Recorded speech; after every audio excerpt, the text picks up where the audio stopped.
অধিকাংশ মেয়ে কিন্তু এমন স্বপ্ন দেখে যে তার স্বামী তাকে বিয়ের পর রান্না করে করে খাওয়াবে। আসসালামু আলাইকুম and welcome to amazing bytes.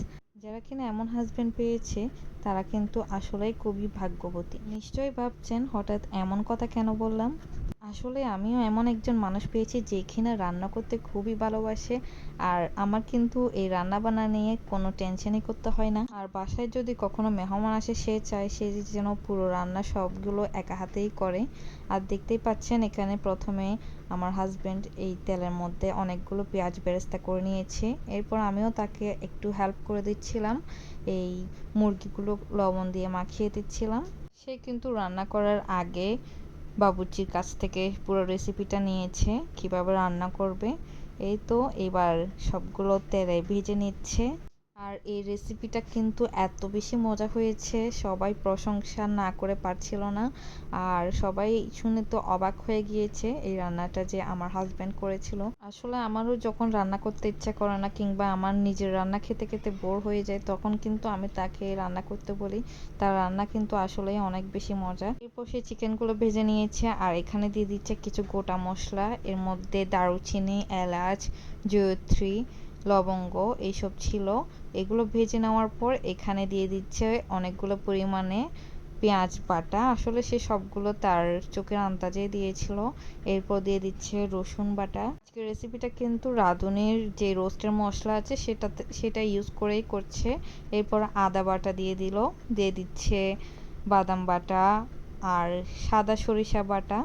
সবগুলো দিয়ে খুব সুন্দর করে এগুলো নেড়ে চেড়ে তেলের সাথে খুব ভালো করে ভেজে নিচ্ছে যাতে করে কাঁচা স্মেলটা চলে যায়। অনেকেই বলতে পারেন রোস্টের মশলা ইউজ করছে, এখানে আবার গোটা মশলা দেওয়ার দরকার কি। আসলে গোটা মশলার স্বাদ কিন্তু গোটা মশলাতেই থাকে, তাই এগুলো দিতে হবে। এরপর এখানে হাফ কাপ পরিমাণে বাদাম বাটা দিয়ে দিল।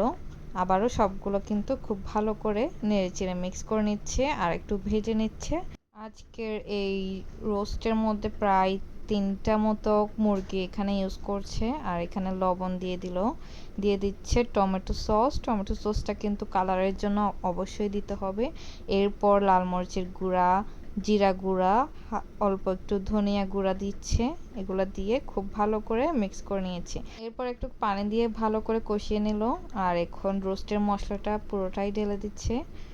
এরপর আবারও কিন্তু সবগুলো মশলা খুব ভালো করে কষিয়ে নিতে হবে। আসলে রান্নাটা সবগুলো কষানোর উপরেই নির্ভর করে। এরপর এখানে কেওড়া জল দিয়ে দিল 1 চা চামচ পরিমাণ। এরপর কিন্তু আবারও কষিয়ে নিচ্ছে খুব ভালো করে। অনেকক্ষণ কষানোর পর মশলা থেকে যখন তেল ছেড়ে দিয়েছে তখনই ভেজে রাখা মুরগিগুলো দিয়ে দিচ্ছি একে একে করে। আর এটাতে আমি তাকে হেল্প করছিলাম। এখন মশলার সাথে মুরগিগুলো খুব ভালো করে নেড়েচেড়ে মিশিয়ে নিচ্ছি। এই পর্যায়ে 10-12টা মতো এখানে কাঁচা মরিচ দিয়ে দিলাম। এগুলো কিন্তু আস্ত রেখেছি, ভেঙে দিলে কিন্তু এর থেকে দানা বের হয়ে আসবে, তখন কিন্তু দেখতে ভালো লাগবে না। এরপর ভেজে রাখা পেঁয়াজ বেরেস্তাগুলো দিয়ে দিচ্ছি 2 কাপ পরিমাণ তরল দুধ। আর দুধটা অবশ্যই ইউজ করবেন। এরপর 1 ফালি লেবুর রস দিচ্ছি। খুব ভালো করে মিশিয়ে নিয়ে ঢাকনা দিয়ে 20 থেকে 25 মিনিট রান্না করে নিব মিডিয়াম টু লো আছে।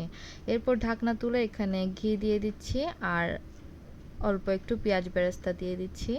আমার রান্নাটা কিন্তু প্রায় শেষ হয়ে এসেছে আর গ্রেভিটা এই অবস্থায় নামিয়ে নিয়েছি। দেখতে পাচ্ছেন কত সুন্দর একটা কালার এসেছে। আপনারা বাসায় রেসিপিটা অবশ্যই ট্রাই করবেন। আল্লাহ হাফেজ সবাইকে।